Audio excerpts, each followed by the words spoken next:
तुझ्याच साठी उघडून दार, वाट पाहून झाली फार. चिंता हरून देवा थकला असणार, दे माझ्या खांद्यावर भार. थोडा इथं टेकून जा, घास खाऊन माझ्या हातातला.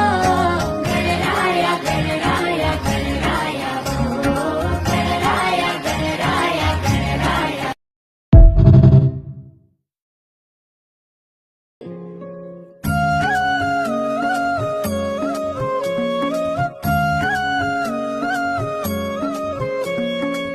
देवा तुझ्याच साठी उघडून